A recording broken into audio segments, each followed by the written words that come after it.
생생한 정치 현장을 직접 찾아가는 1번지 현장입니다. 오늘은 모처럼 본회의를 열고 법안 처리에 나선 국회를 찾아서 더불어민주당 박용진 의원과 만나보겠습니다. 현장 연결합니다. 김나연 앵커. 네, 저는 지금 국회 로텐더홀에 나와 있습니다. 제 뒤에 본회의장이 있는데요. 오늘은 국회가 모처럼 정쟁을 뒤로 하고 비쟁점 법안을 처리하고 있습니다. 유치원 3법을 대표 발의한 분이죠. 더불어민주당 박용진 의원 바로 만나보겠습니다. 안녕하세요. 네, 안녕하세요. 박용진입니다. 네, 제가 앞서서 소개를 해드릴 때 유치원 3법을 대표 발의했다라고 말씀을 드렸습니다. 그래서 네. 사실 박용진 의원 하면 유치원 3법 이게 같이 또 따라오는 것 같아요. 그래서 좀 질문을 드려보겠습니다. 지금 유치원 3법 처리 네. 어디까지 와 있습니까? 패스트 트랙이라고 들어는 보셨는데 그게 또 슬로우 트랙이 아니냐는 비판도 있다는 얘기도 들으셨을 거예요. 유치원 3법은 패스트 트랙 국회 사상 두 번째이고요. 그래서 지금 현재 본회의까지는 와 있습니다. 그래서 본회의에서 처리는 지금도 할 수 있는데 네. 거기서도 숙려 기간 60일이 있어요. 그래서 그것이 다음 달 11월 22일 날이면 숙려 기간 60일이 끝나기 때문에 11월 22일 이후에 열리는 첫 번째 본회의에 의무적으로 국회의장이 부의토록 되어 있습니다. 그래서 빠르면 11월 안에, 늦어도 법적으로 본회의가 잡히도록 되어 있는 12월 2일에는 반드시 그 법이 국회 본회의에서 표결 처리되도록 되어 있습니다. 네, 야당이 좀 많은 반발도 하고 있는 상황 아니겠습니까? 어떤 게 가장 좀 이견이 많은 건가요? 불행하게도요, 그 이른바 박용진 3법, 유치원 3법이 국회 패스트트랙이 시작된 이후로 단 한 번도 야당하고 협의를 해본 적이 없어요. 야당이 논의 자체를 거부를 하고 네. 있고요. 그 이전에 교육위원회에서 협의를 할 때는 저는 그리고 우리 국민들은 사립유치원도 국민의 세금으로부터 지원을 받으니까 투명성, 공공성을 확보하기 위한 노력들을 같이 해야 되고 법적 규제를 받아야 된다 이렇게 되어 있는데 자유한국당의 일부 의원님들은 식당 주인이 손님에게 음식 팔고 받은 돈을 그 돈으로 명품백을 사든 성인용품을 사든 그 도대체 왜 상관하냐 국가가 그렇게 비유를 또 그렇게 했네요. 그 비유를 하셔가지고 기겁하게 국민들 기겁하게 만들었거든요. 예. 결국은 사립유치원이 그 원장의 사유재산이라고 하는 건 누가 부인하진 않습니다만 예. 그 운영도 자기 마음대로 하는 것은 아니다. 유치원도 학교고 학교는 대한민국 교육을 위해서 국가로부터 지원을 받고 보조금을 받고 있는 교육기관이기 때문에 그에 준하는 공공성과 투명성이 확보되어야 한다는 것이 저의 생각이고 예. 많은 국민들의 상식이죠. 그래서 11월 22일이면 이게 부의가 돼서 표결 처리에도 또 들어갈 수 있는 거네요. 불안하죠. 그러니까 이게 혹시라도 잘못 이렇게 돼서 본회의에서 통과되지 않으면 어떡하나 걱정은 하는데 대부분의 의원님들이 박용진 의원은 별걸 다 걱정한다 이렇게도 얘기를 예. 해주세요. 지금으로서는 저희 더불어민주당과 바른미래당, 정의당 그리고 평화당 그리고 그 평화당에서 또 나눠진 다른 세력들까지 전부 다 예. 찬성을 하시니까 자유한국당을 제외한 다른 정당과 의원님들이 찬성을 하시니까 통과될 거라고 믿고 있고요. 그럼에도 불구하고 제가 이 법에 대한 최후까지 통과될 때까지 적용될 때까지 책임을 져야 되는 사람이니까 마지막까지 관심 갖고 긴장 늦추지 않고 그렇게 하겠습니다. 예. 오늘 법안 처리를 하고 있는데 그에 앞서서 예. 심상정 정의당 대표가 비교섭단체 대표 연설을 했습니다. 네. 크게 핵심 키워드가 정치 개혁이었던 것 같아요. 근데 네. 이 정치 개혁이라는 게 사실 또 선거법이랑 또 관련이 있고 정의당에선 지금 의원 정수 확대를 주장하고 있잖아요. 단도직입적으로 의원님께서는 개인적으로 이 의원 정수 확대에 대해서 어떤 견해신가요? 저는 개인적으로 찬성입니다. 왜냐하면 국민들께서는 와 국회의원들 뭐 하는 일이 있다고 300명에서 더 늘려 이렇게 생각하실 수 예. 있습니다만 국회의원에게 주어진 특권이 두 개입니다. 하나는 법과 관련된 거고요. 또 하나는 돈과 관련된 건입니다. 우리 인생에 중요한 게 돈 줄 백이라고 누가 얘기하던데요. 우리 얼굴에서도 중요한 게 눈, 코, 입 한자씩이잖아요. 국회도 역시 마찬가지로 법을 만든다는 측면에서 국회 특권 그리고 국가 예산을 심의한다는 의미에서 이 돈 법과 돈인데요. 이거를 그 300명의 의원들이 좀 촘촘히 나눠져서 잘하면 좋은데 국회의원 300명이 이 정부에 대해서 정부의 한 16조의 예산을 제대로 감시하고 하기가 너무 어려워요. 그래서 저는 숫자가 좀 늘더라도 국회의원들이 이 예산을 잘 감시하고 어떻게 쓰였는지 잘 감시하고 예. 국정감사를 통해서 국감을 통해서 우리들이 보통 한 건을 잡아내면 보통 50억 이상을 절약하는 효과가 예. 나타납니다. 그러면 우리 국민들이 볼 때는 한 10억 정도의 1년 예산을 들여서 국회의원 한 명을 이렇게 보조해 주는데 그 활동을 통해서 제대로 된 국회의원이 많이 생기면 국가 예산은 더 절약될 수 있어요. 예. 한 가지 더 예를 들면 제가 그 2017년 국정감사를 통해서 금융실명법에 대한 적용을 제대로 하도록 만들어냈거든요.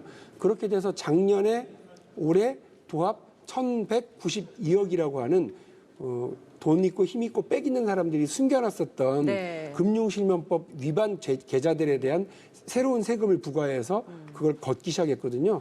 그러면 박용진은 1년에 10억 예산을 국민들이 밀어줘서 1,190억이 넘는 돈을 이렇게 해왔으니까 훨씬 남는 장사를 하신 거예요. 예. 일하는 국회의원들을 많이 만들도록 감시하는 것과 동시에 일할 수 있는 국회의원들이 많아지는 것은 필요하다고 보는데 국민들께서 국회가 논다 자꾸 생각하시고 부정적인 또 견해가 또 많은 게 또 사실이죠. 국회의원들이 부족한 모습을 많이 보여서 예. 아직은 반대가 많으신 것 같아요. 민주당도 일단은 당 차원에서는 의원 선수 확대는 반대하고 있는 것 같거든요. 근데 정의당이나 뭐 다른 군소정당들의 그 공수처법 처리의 통과를 좀 표결을 얻기 위해서는 예. 이런 이야기도 또 귀담아 들어야 되는 상황이잖아요. 그거를 여기에 대해서 좀 민주당 차원에서는 좀 어떤 고심을 좀 할까요?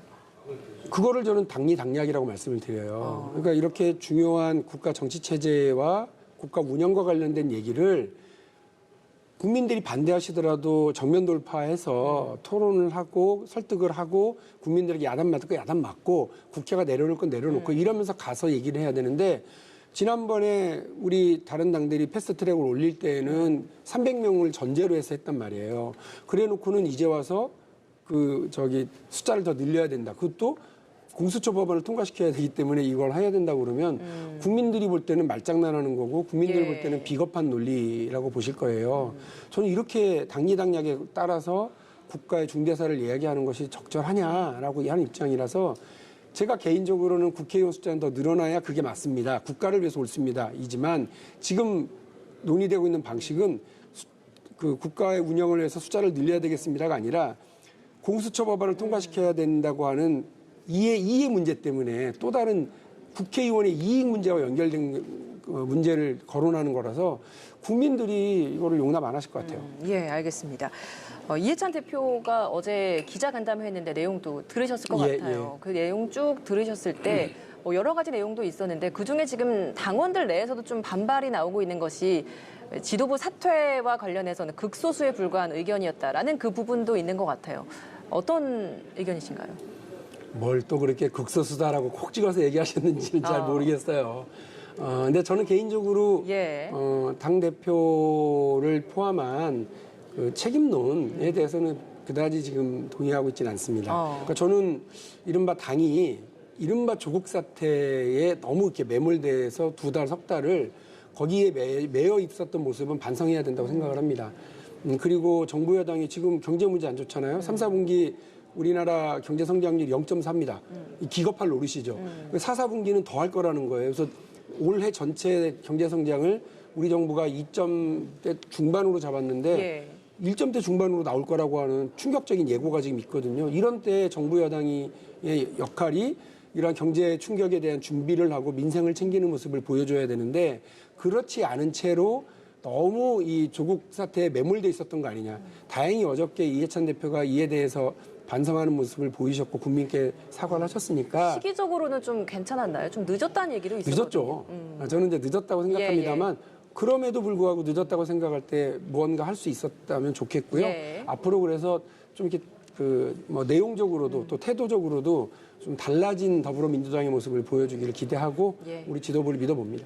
당 내에서 쇄신론 많이 이야기를 했었는데 그럼 의원님께서 생각하기에는 가장 먼저 해야 되는 쇄신 어떤 게 있다고 보세요?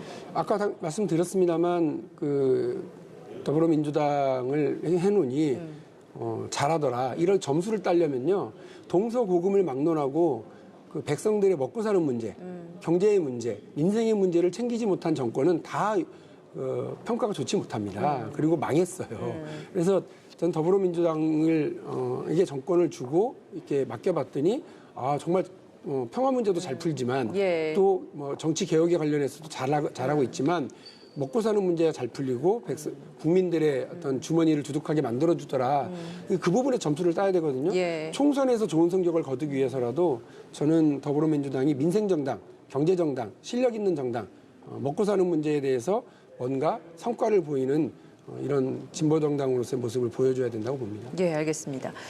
유시민 이사장이 이른바 윤석열 총장 내사를 했다. 그리고 그 근거를 제시하겠다라고 알릴레오 유튜브 방송에 이걸 올렸고 그 후에 또 이런저런 이야기들이 많이 나오고 있습니다. 박용진 의원께서도 여기에 대해서 좀 비판적인 의견을 또 표현하셨잖아요. 예, 예. 오늘 근데 홍익표 수석 대변인이 내사설과 연결짓는 건 확대 해석이지만 윤석열 검찰총장 측에서 조 전 장관에 대해 부적절한 의견을 올린 건 사실이다. 이렇게 수석 대변인이 언급을 했습니다. 이건 어떻게 들으셨습니까?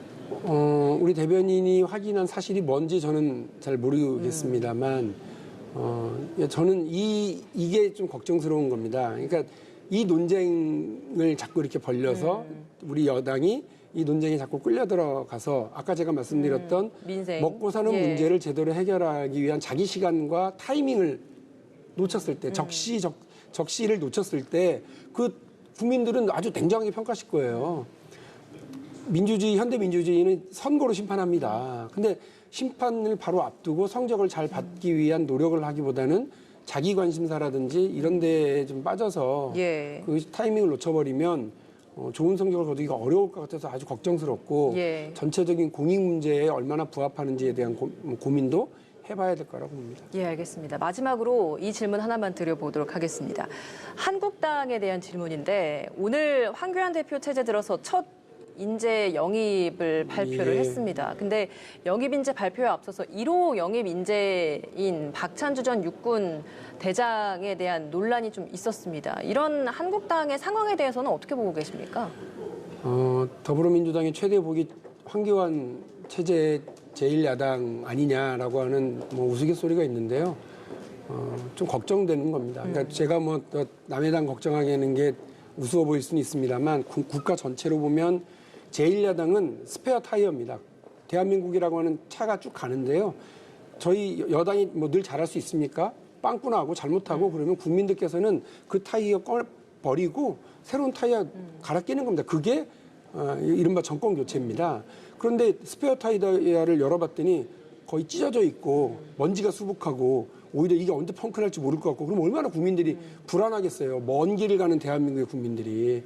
근데 저도 불안합니다. 그러니까 제1야당이 막 정신 바짝 차리고 혁신해서 우리를 막 자극해야 더불어민주당도 혁신하고 그럴 텐데 우리가 뭘 좀 잘못했나 하고 궁금했는데 옆에 보니까 우리보다 더해.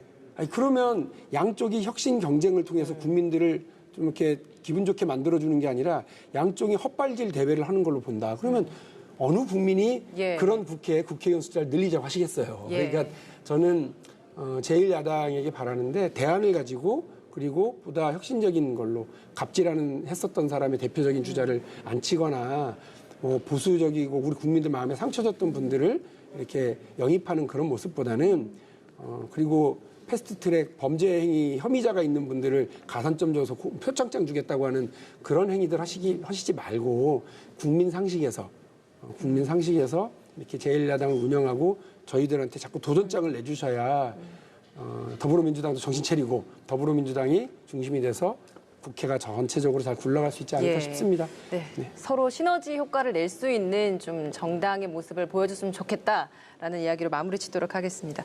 오늘 말씀 여기서 마무리 짓겠습니다. 고맙습니다. 네, 감사합니다. 네, 오늘 저는 더불어민주당 박용진 의원 만나봤습니다. 앞으로도 이렇게 직접 현장에 나와서 일하는 국회의원들 모습 직접 전해드리도록 하겠습니다. 지금까지 1번지 현장이었습니다.